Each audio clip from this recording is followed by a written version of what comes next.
અને જગદીશભાઈ, શરૂઆત કરીએ બજાજ ઓટોના કાઉન્ટર સાથે. એક સ્ટેડી ક્વાર્ટર ફોર અર્નિંગ જોયું છે, માર્જિન એટ 20% પ્લસ રહ્યું છે for the 6 quarter straight. Challenges હોવા છતાં પણ એ લોકો મેન્ટેન કરી રહ્યા છે. પણ કાઉન્ટર પર આજે અસર જોઈએ તો એક 2.5% આપણે દબાણ પણ જોઈ રહ્યા છીએ. કઈ રીતે તમે બજાજ ઓટોના કાઉન્ટરને જોશો? મને પણ થોડી ઘણી નવાઈ તો લાગી આજે, કારણ કે મને જે રિઝલ્ટ જોયા પછી એવું લાગતું હતું કે કદાચ બજાજ ઓટોમાં આજે થોડો ઘણો તેજીનો તોગાર ચોક્કસ હશે. એમનો ઇન્ટરવ્યુ પણ મેં સાંભળ્યો ત્યારે, જે રાજીવ બજાજ છે એમનો, અને એમની જોડે પણ જે કંઈ એમને કહ્યું એમનું મેઇન તો એ જ છે કે અત્યારે થોડી કોમ્પિટિશન અને ખાસ કરીને માર્કેટમાં જે ઈવી આવ્યા છે નવા સ્કૂટરો, એમાં થોડી ઘણી એ લોકોને થોડો સેટબેક ચોક્કસ આવ્યો છે. પણ એમણે જે પોતાના જે એક્સપેક્ટેશન્સ આપ્યા એ જોતા મને એવું લાગે છે કે કદાચ માર્કેટ આ વસ્તુને હજી સુધી ડાયજેસ્ટ નથી કરી શકી.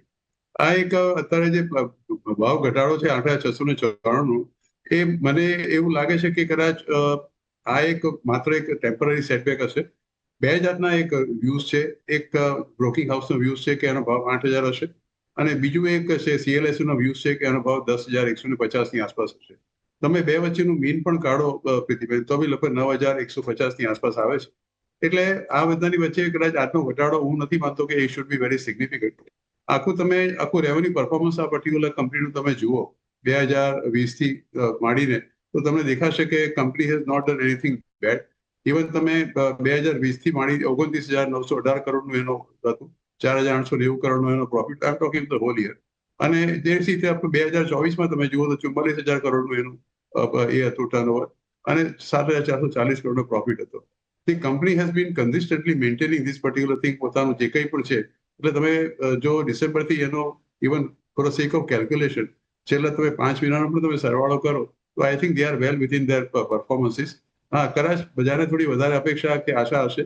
210 રૂપિયાનું ડિવિડન્ડ પણ એ લોકોએ ડિક્લેર કર્યું છે આ વખતે, which is also very good. Even the ratios wise તમે જુઓ તો this EPS has increase. Even no ગયા વર્ષે 212ની આસપાસ હતો, આ માર્ચ 2024માં 272 થયો, અને આ વખતે ઇટ હેઝ ઇન્ક્રીઝ ટુ 284. એટલે મે બી પરત માર્કેટને કદાચ થોડું ઘણું સારું નહીં લાગ્યું. આપણે ઘણા વખત જોયું છે.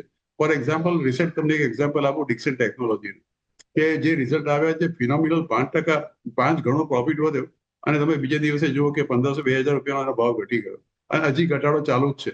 એટલે માર્કેટ એને કેવી રીતે ઇન્ટરપ્રેટ કરે છે બહુ સમજવું બહુ કરવું મુશ્કેલ છે.